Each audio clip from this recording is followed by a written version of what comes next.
Right. We're Well, live. I think we're live. I haven't checked. This will be our first time doing this, but looking forward to it. How are you doing, Bryant?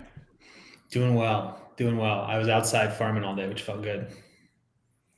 Awesome. Do you want to give a short little thing on that while I get this set up here? Because I'm going to set it up on Instagram as well here. Yeah, sure. Yeah, what was I doing? I was spreading a cover crop in my in the rows of my trees in my orchard. I went with rye, like a cereal rye and red clover, um, and a very small quantity of just grasses, grass mix. Anyway, red clover is my favorite cover crop. Rye is like kind of a surefire cover crop in most environments. It's very fast to germinate. That's kind of why I went with it, trying to suppress weeds. So it's the only day I'd farmed this whole month. I had to get one Really? day in before the end of the month. It's so nasty out here in Washington. I can't imagine doing anything outside. Yeah, I mean, I just got a few days of like 65, so I thought, well, I'll get out there. Nice, nice. Well, I know you and I talked about doing connecting on these and doing short videos or short lives here, potentially weekly, which I think would be awesome. And the first thing I want to mention, just for housekeeping, is that we're going to publish these on YouTube exclusively. Bryant's setting up a YouTube channel, so we'll put that in a link on my channel as well as other places so you guys can find it. But we're going to try and move people over to YouTube for longer form content, better dialogue, interaction, that sort of thing. Yeah, and I just want to add, YouTube feels better in the sense of being able to go deeper into topics, long form, detailed. Um, Instagram's great for quick messages or just short entertainment, but in terms of really diving deep for serious growers, I think YouTube is far preferable. So I'm going to be producing more content over there, and I know you said something similar, Tad. Yeah, I'm trying to move most of my stuff over there too for that reason, because it just seems to be a better format to have a deeper discussion on things. And yeah, so just to kick it off for today, I know the topic we decided on was pH. And by the way, if folks are tuning in, feel free to suggest other topics here down the road for us. Absolutely open to that. But yeah, today we want to talk about pH in living soils or organic systems. Bryant, you want to kick it off, or do you want me to throw out some questions that people have had about pH in living soils as a way to spark it off? Um, okay, so this may be a slight tangent, but I feel like we should just give a very rough definition of living soil, because in this conversation of pH in these medias, I think that actually really matters. So how I think of living soil is um, it tends to be a peat-based media, but it could be a media with a certain quantity of topsoil. It could have cocoa, but usually with a large portion of compost that people are managing with an eye toward biology and implementing practices that sort of stimulate biology. But there's almost always a compost component in there. Sometimes there's biochar or just other organic inputs. Usually it's managed organically, maybe not exclusively, but a lot of carbon is going into that system right out of the gate, but also through multiple rounds. Does that seem like a good baseline to work off of when it comes to living soil? Yeah, I think we can agree that it's technically a soilless media because it doesn't have that sand, silt, clay component to it of true soil. If we're going to go by this definition, and I know some people, I made a post about a definition of living soil recently, and people got kind of caught up in the weeds, like, well, if you don't have a cover crop on that, is it truly alive? Or if you're not using KNF or soil food web practices, are you really doing a living soil? Or can you have a living soil straight out of a commercial soil bag? And those are all legitimate questions, but I think we need to just agree on a definition just to have the conversation, which Yeah, exactly. Because a topsoil, that's managed sort of regeneratively and biologically outside, that's very living. The pH dynamics are different. Like to explain pH in my topsoil versus my living soil in my grow room is a different conversation. So the reason I say that is because pH in a living soil tends to be a factor of all the individual ingredients.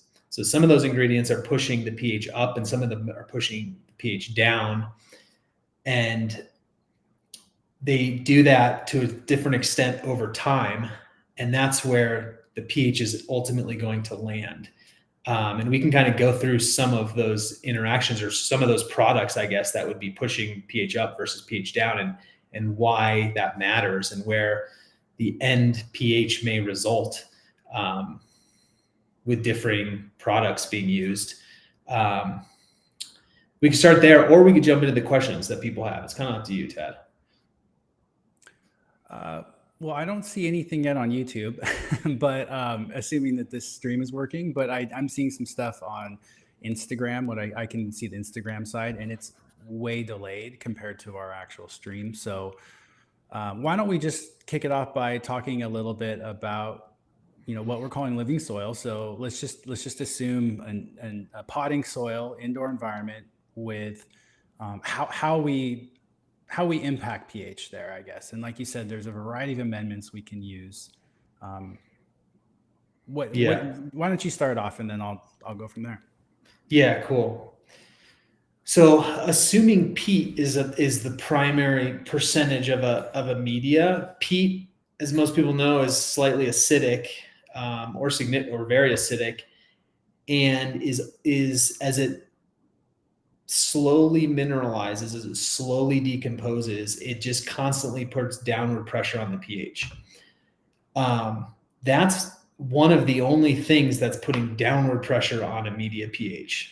Most other things are putting upward pressure on the pH. So if you think about the common amendments, obviously lime and wollastonite and dolomite are all specifically for sort of increasing pH, but a crab meal, soft rock phosphate,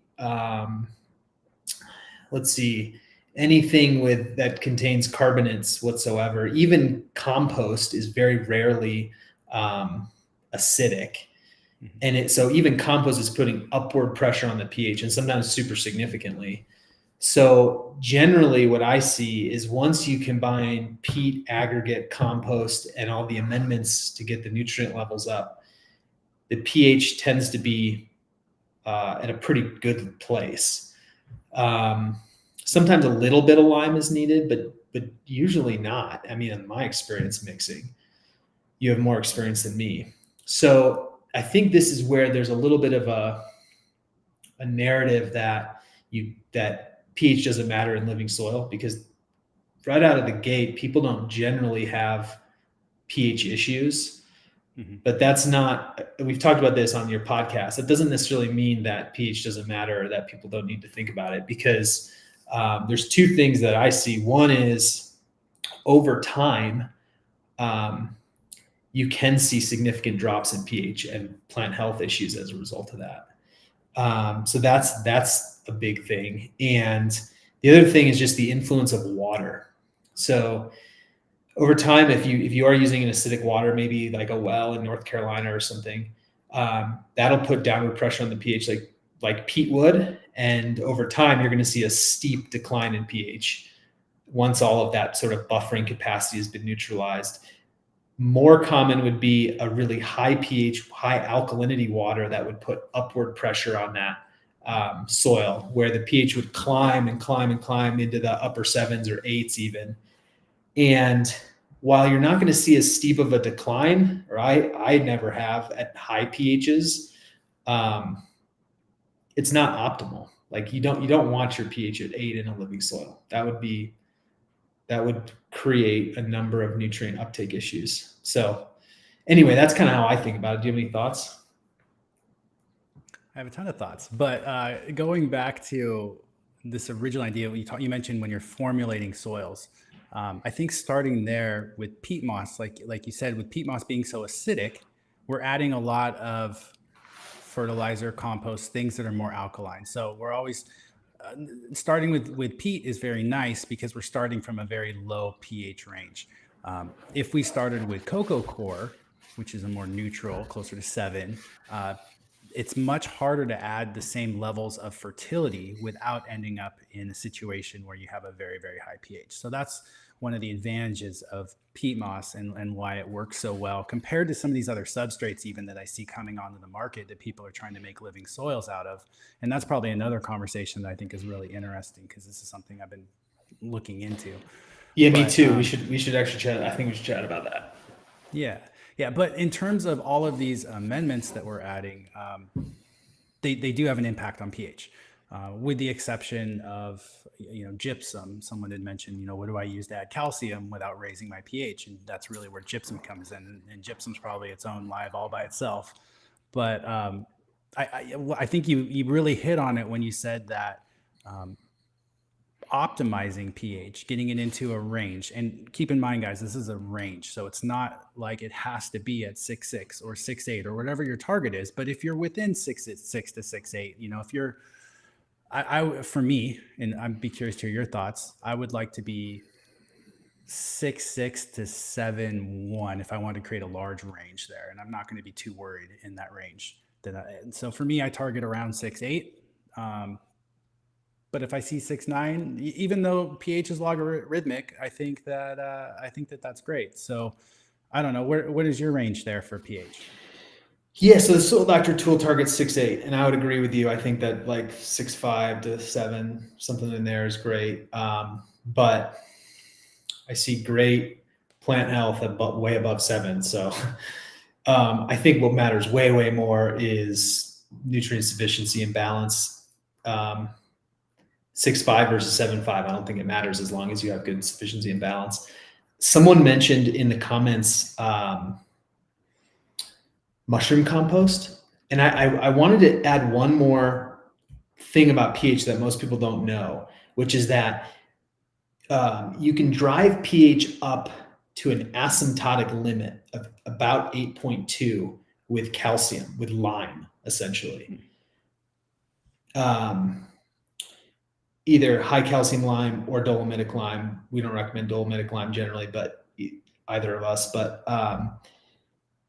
you can the issue with mushroom compost and where you can really have high pH issues is with sodium and potassium. So with excesses of specifically sodium, but potassium can do this too.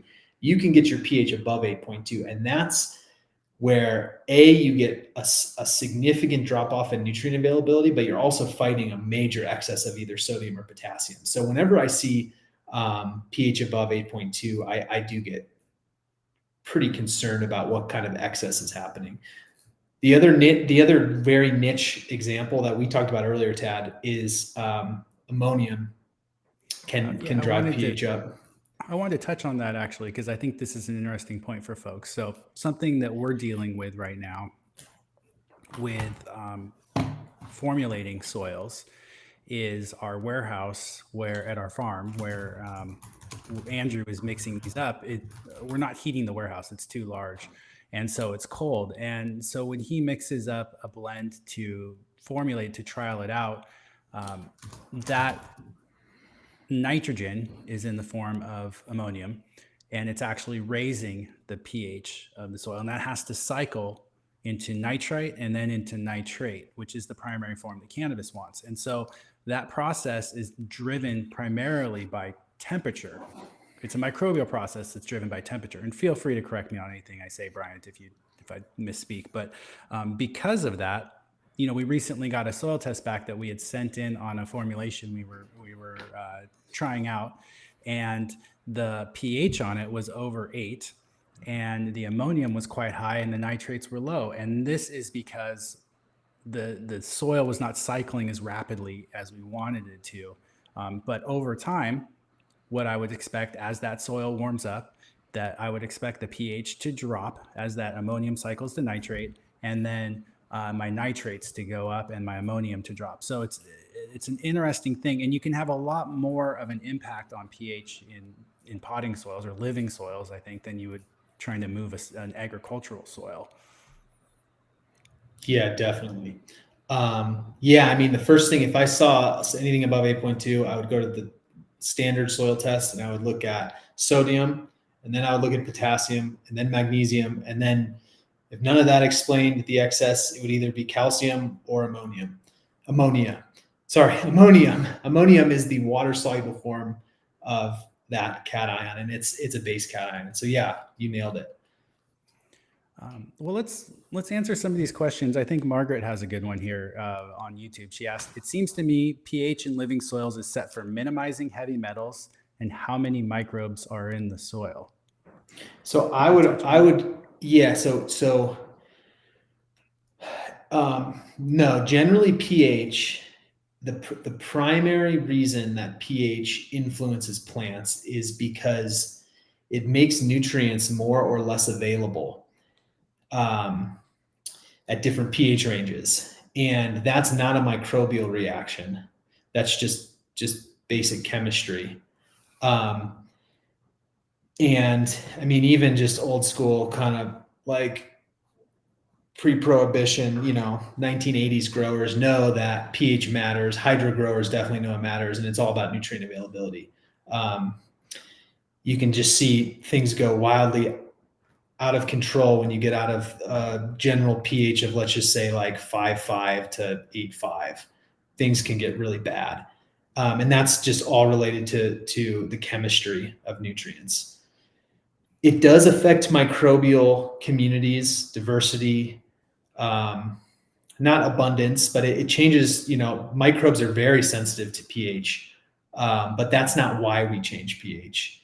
And I would say, in terms of heavy metals, that's been more of a conversation lately, because if you fail for heavy metals, or there's high arsenic in your soil, then yeah, you may think about changing the pH. But otherwise, I would not be changing the pH just to avoid heavy metal uptake, because that's a very crude science at this point.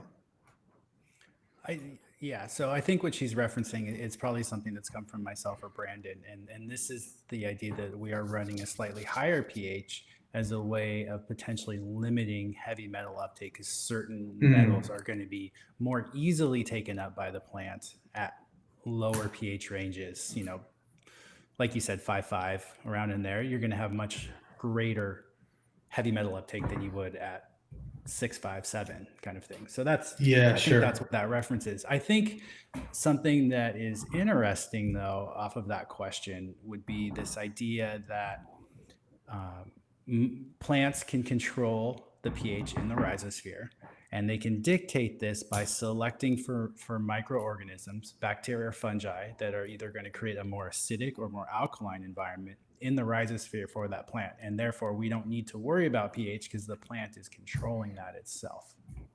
And my understanding, Tad, is that the primary mechanism of rhizosphere acidification is actually the exudation of organic acids. So it's a direct acidification by the roots, and it's not necessarily a second order acidification by the microbes. Obviously, microbes have that ability too, but I think it's organic acids directly from the roots. But yeah, I mean, that's a significant effect for sure.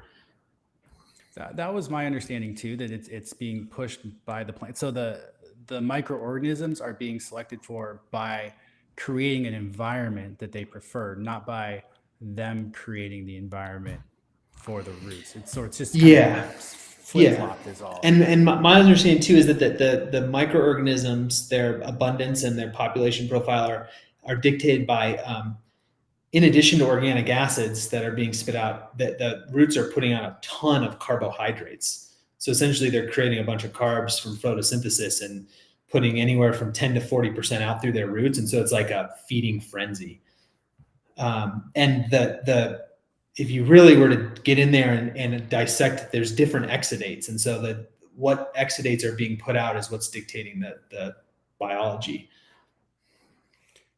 Yeah, and the way I've always looked at it is, if the plant can put less energy into trying to maintain an optimal rhizosphere pH, because just the entire soil is already at a pH range that it's going to prefer, then that energy can be put into other plant processes, whether that's growing roots or growing more, above ground biomass, increasing its immune system, whatever. That's sort of the way I've approached it, sort of anecdotally, or looked at it, I guess. I don't know what your thoughts are on that.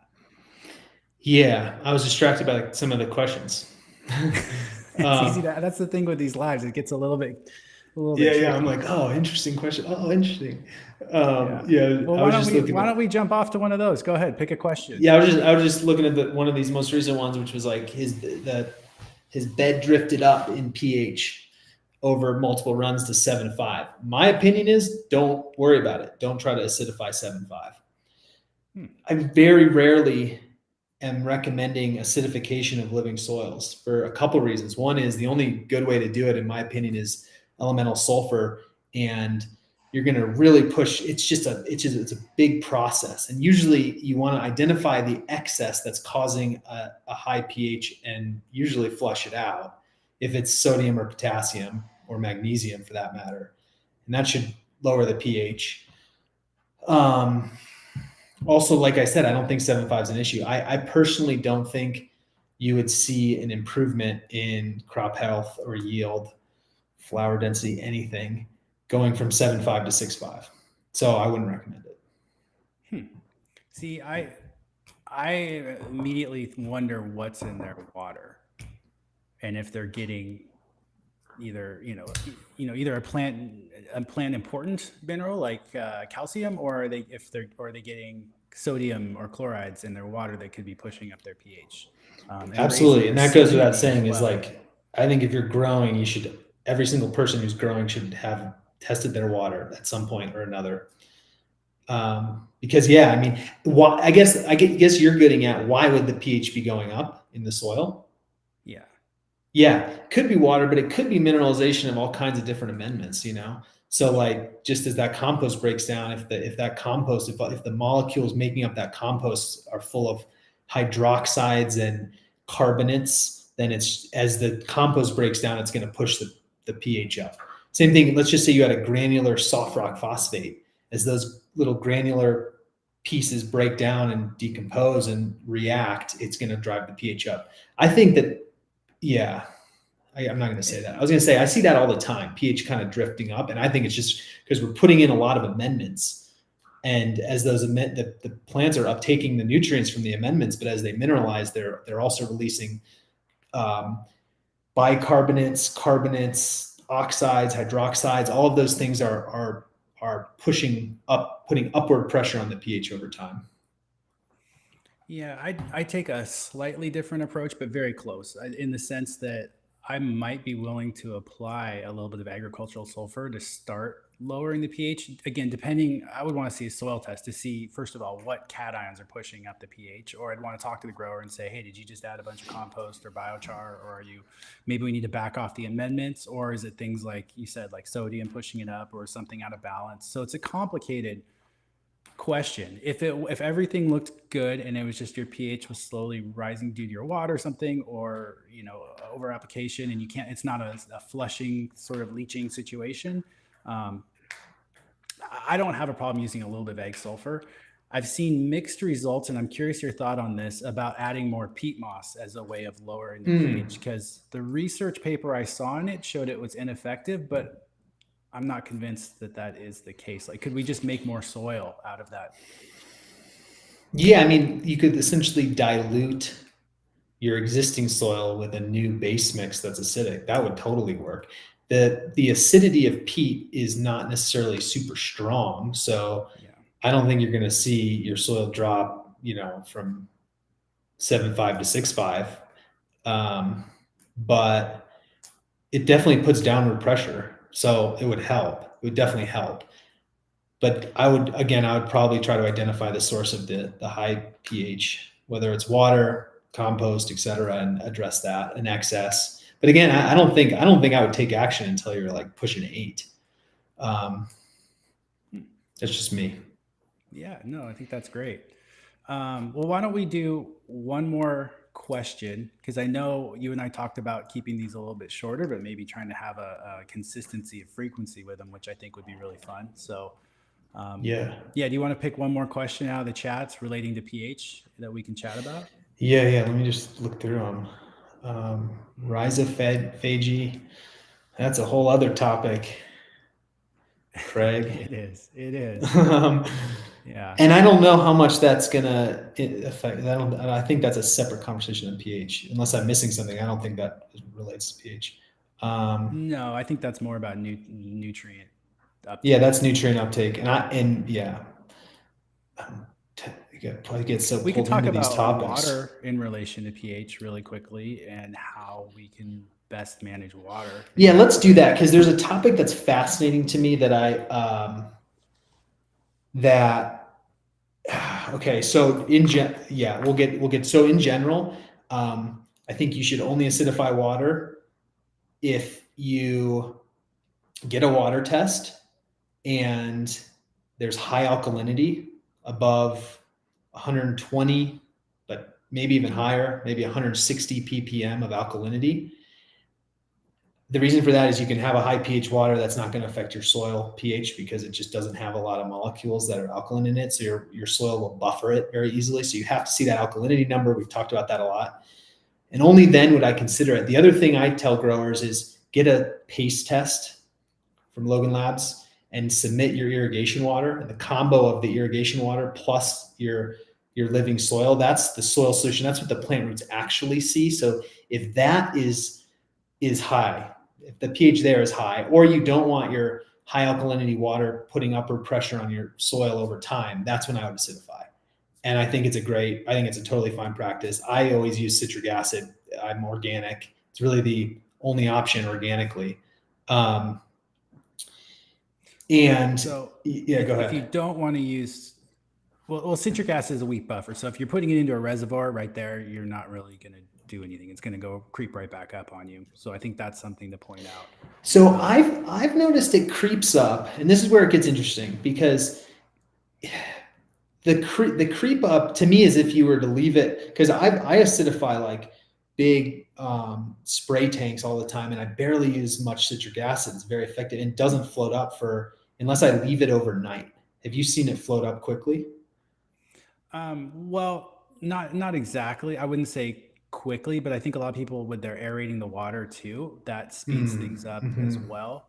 But compared to phosphoric or sulfuric, I think it's not going to move the needle as quickly, um, and it's more expensive, and it can contain heavy metals. Those are my only concerns with it. Overall, I think it's a Yeah, good I mean option, your but first 2 points are 100% valid.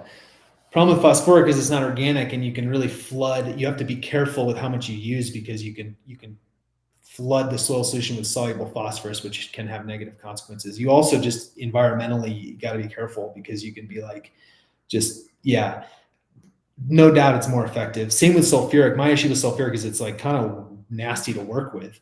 There's things called sulfur burners, but that's for like big, let's just say 10 plus acres. mhm. It costs like $20,000. So yeah, I mean those are definitely better products to acidify water, but Well, organically you've got if organic you're only acids. using if you're only using a little bit of citric acid, does that mean your water's relatively low ppm water? It sounds like not a lot of Yes, alkalinity in it. exactly. I think that's the perfect point to drive home the alkalinity thing. I don't have a lot of alkalinity, so I don't need a lot of acid to bring down the pH. Um, so So this is a little bit of an aside, but I think it's important. So we work with a lot of different commercial growers in various parts of the country with various quality of water, and and with this additional heavy metal testing, I think something to point out is that even if your water tests clean, it may be you may want to consider an RO or a heavy filtration system because you might still be getting low levels of arsenic that could be um, contributing to a heavy metal fail in your grow. So let's say you have water that's acceptable for drinking based on EPA standards. Um, that water is allowed to have a tiny amount of arsenic in it because, or it maybe even be non-detectable, but let's just say there's a tiny amount in there and people say their water's clean. um, Even with that tiny amount, because we're putting hundreds if not thousands of gallons into a facility or into a room, that arsenic is building up over time. So that's another reason to filter your water. I think a more interesting question is if we do go with filtering our water and end up with, let's say, an RO system, what do you use then to buffer that water most effectively? Do you have anything that you would recommend in terms of products? Because it's going to be Okay. low ppm. So you're saying like the best way to bring the pH down is to just filter it, for sure. I mean, that's no doubt the best way. Ignoring the costs and the other issues with RO, but yeah, that's a great way. It's just like RO's clean terrible. it up. Like I'm not saying clean it it's up. right, but there's reasons. No, sometimes it's right. I think I recommend RO filtration more often than I recommend acidification without RO filtration, because usually there's something in the water. Usually it's not like half the time when you have a high alkalinity water, it's coming with all kinds of stuff: sodium, chloride, sulfate, bicarbonate. So it's a lot of times like water has sodium bicarbonate. Well, you can get rid of the bicarbonate with acid, but not the sodium. So RO is a totally necessary option for a lot of growers. I recommend just 1 gram per gallon of water of gypsum. Great. Yeah. It's inexpensive. It puts in, I think, beneficial ions that are hard to overdo. I mean, usually people say, well, I'm going to like remineralize it with trace minerals like sea crop, but you need calcium and sulfur in large quantities, specifically calcium. You don't necessarily want vanadium, and you don't want seawater in high concentration. So I'm more of a fan of remineralizing with just gypsum. It's also easy, it's inexpensive, you're amending with it anyway. Yeah, this is a pretty common practice to buffer your water when using RO. Do you want to just touch on that, and then we'll call it a day, and maybe some people can comment on the live video? How about this? If you have a question that didn't get answered in the chat, because I see there's ones in here, what we'll have you do is follow Bryant's new YouTube. He'll post this live video. You can comment underneath it, and then we'll address the question on his YouTube. So hopefully that'll get people cool to start using. Yeah, thanks, Pat. Trying to think of a way. I appreciate that. Yeah. But why don't you talk about really quickly about why we buffer water or agriculturally? Yeah. And this, I mean, so it's definitely more horticulture, small scale, where you're even using RO, because RO is totally unfeasible once you get to any significant size. Yeah. But smaller growers, I mean, for me, it's mostly anecdotal in the sense that people report worse crop performance with RO water. The theory goes that the water, being a polar molecule, wants to pull things into solution. It wants to grab onto things because it has a charge, and so it doesn't play nicely with plant roots. Essentially, like they're kind of fighting. So if you remineralize it, you kind of bind up those charge sites on the water, and it makes it less like a magnet, I guess, is the best analogy. I couldn't really succinctly explain the science behind why RO water is bad. For me, it's more that I've just heard over and over again that people don't like the crop response and they prefer to remineralize it.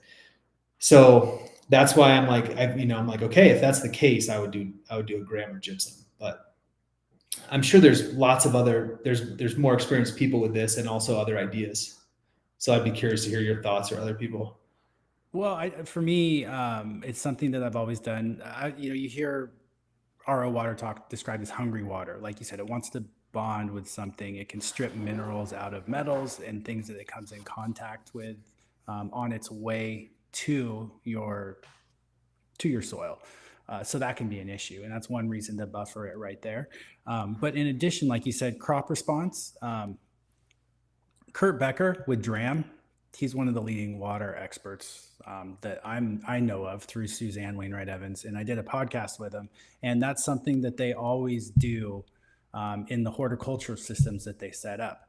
Is if they have to move to an RO system, they always want to buffer that water again by adding some level of fertility. And typically that's done with the irrigation water unless the irrigation water is just so horrible, or in this case with heavy metals, it may not be an optimal thing for us to use. But those are my reasons for why I think it's important to buffer your water. Now, that's not to say if you don't, you just apply straight RO water, your plants are going to crash or anything like that. I'm not suggesting that. But just like with pH, as we're looking for ways to reduce plant stress, I think this is something that we can, it's another variable that we can look at as a way of optimizing plant health. So yeah, cool. And by the way, I never got to the interesting point that I think about a lot with citric acid, which is that when you add citric acid, the pH will drop because it generates citrate ions in the process. But then those are absorbed by microbes and plants, and the pH increases again. So I guess the point I wanted to make earlier is, if you're acidifying your water with organic acids, it's not necessarily going to drop your soil pH over time. So there's a little bit of a misconception that I had for probably 5 to 10 years, which is like, oh, you just acidify your water with citric acid, and over time that's going to push your soil pH down. And it just doesn't work like that, because those organic, it's called the conjugate base of is consumed by microbes. So anyway, I just wanted to make that point. Also, someone just mentioned vinegar. That's totally a great, well, that is an organic way to lower water pH. It's just super expensive. Yeah, I've never used vinegar, so I couldn't really speak to The only time I ever use vinegar is in like a vinegar extraction, like a Jadam extraction, oyster shell vinegar, for example. And yeah, you dump that in a foliar spray, it'll drop the pH, but it'll have the same float. And probably the reason that the aeration increases the rate of upward float is probably just because it's like a tea. It's like there's more microbial activity that's consuming the conjugate base of the organic acid. So, and you mentioned this before. I think it's an important point to drive home, that microbes are very sensitive to pH fluctuations or pH in the soil. And so that by keeping your soil within a good pH range, we're essentially doing soil food web type things by making it easier for the microbes to grow and cycle nutrients. So I read a microbial book that essentially, if I remember correctly, besides oxygen, pH is the biggest driver in microbial populations. So water you can, or moisture. Yeah, moisture. I think moisture is. I'm just saying when it comes to different soil conditions. So assuming soil is getting water dry. And what's funny about soil is you can't actually dry out a soil. I didn't know, like this. And now we're talking real topsoil. You can dry out a living soil peat-based media to the point of hydrophobia that you can never really get back. But in a topsoil, it's like really hard to dry it out. So there's these microfilms of water where these microbes can survive, like in really bone dry soil where a plant would be desiccated. Microbes are still living in these microfilms. So when it comes to microbial populations, according to the textbook, it's mostly driven by pH. That's like the biggest variable. So that is cool. Which is, I use inoculants. Okay, but every time I use one, I'm like, I wonder if this is doing anything, because the populations are totally dictated by the conditions, the environmental conditions of my soil. So, my soil outside is 8.2, which, it's that asymptotic limit of lime, because my parent material is lime. So my last soil test, sure enough, 8.2. And I'm like, these microbes I'm injecting, I wonder if they were bred in an 8.2 environment. Probably not. Yeah. So, that's another conversation we should get into, but for the sake, you and I could go on and on, but let's jump off. Thank you for everyone for joining. Join our YouTube channels for more of these. Yeah. So check out our YouTube. I just want to summarize really quickly. So pH matters. If we can get it into optimal ranges, and again, it's a wide range, but if we can get into that range, you're going to have healthier microbes, you're going to have better nutrient uptake, you're going to have a healthier plant that can put its energy into better or other plant functions, and just overall be a better grower. Yeah, great. All right. Thanks, Bryant. I really All appreciate right. you doing this. Talk soon. Adios.